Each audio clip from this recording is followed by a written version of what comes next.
Magandang umaga po mga kasikap. Nandito tayo ngayon sa may Osmeña Highway. Makati na po ito dito, no?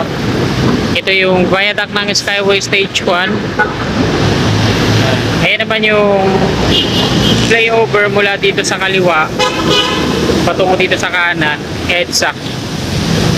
Ito naman yung entry ng flyover mula dito sa Osmeña patungo dun sa Magallanes. Dito naman sa kanan, ito yung patungo ng EDSA.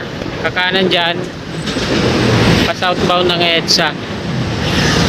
So dito naman sa kaliwa mga kasikap, ito yung off-ramp mula EDSA southbound. Ayan yung mga pababa na yan. Tapos katabi niya lang yung on-ramp naman patungong Skyway Stage 3. Wala yan dun sa dulo. Hindi tayo makakuha ng tempo. Sunod-sunod yung mga malalaking truck. Dito talaga yung daanan ng malalaking truck sa may Osmeña. Ayan mga kasikap.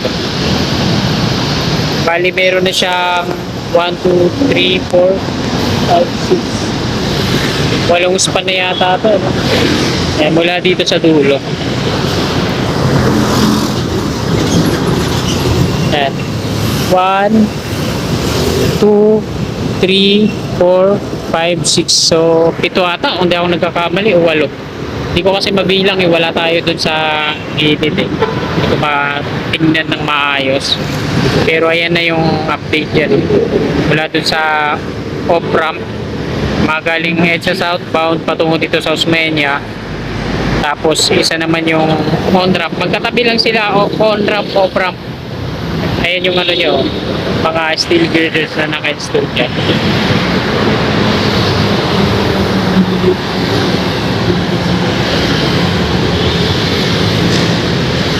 Akyat yan ha. Tapos ayan yung dulo. Tapos ang next na nun, ayun, dun na. Tapos yung mga nandun sa unahan, hindi pa siya nalalagyan ng pier head. Tapos, ayun naman yung mga mabababa na yun, mga kasigap. Yan. Ayan naman yung mga pier columns ng NCR patungo dito sa EDSA station.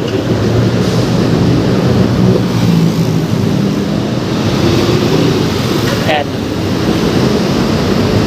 Ito yung abutment. Ayan. Ayan yung abutment. Tapos pababa na yan dito.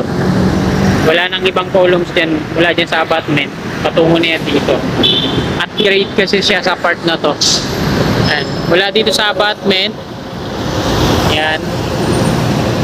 Pagbaba dito. At grade na yan. Hanggang dun sa EDSA station na ng NCR.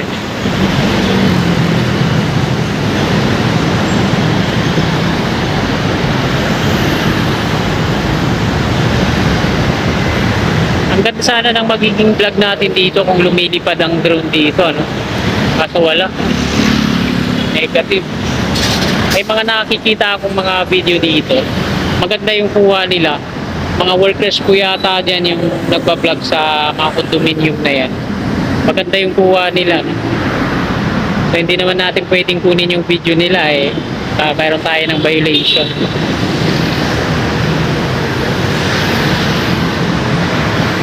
Kahit sabihin pa natin may courtesy yun, magkakaroon pa rin tayo ng lalo na pag monetize yung nagbablog dyan.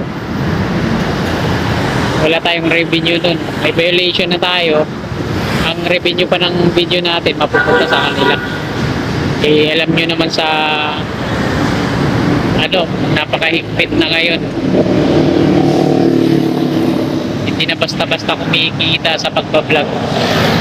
Akala lang ng iba na madali lang. Pag nag-video ka, upload, kikita ka na. Ako po, sa yung page ko sa Facebook,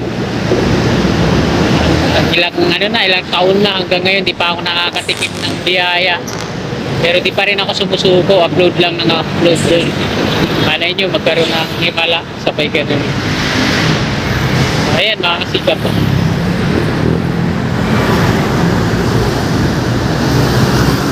Bali, ano na lang to? 1, 2, 3. Tatlong span na lang yan. Makaka-connect na siya dito sa Skyway Stage 1. Yung on-ramp. Mula dito sa EDSA, patungo sa Skyway Stage 3. So hanggang dito na lang tong video na to mga kasikap. Magandang umaga po. God bless.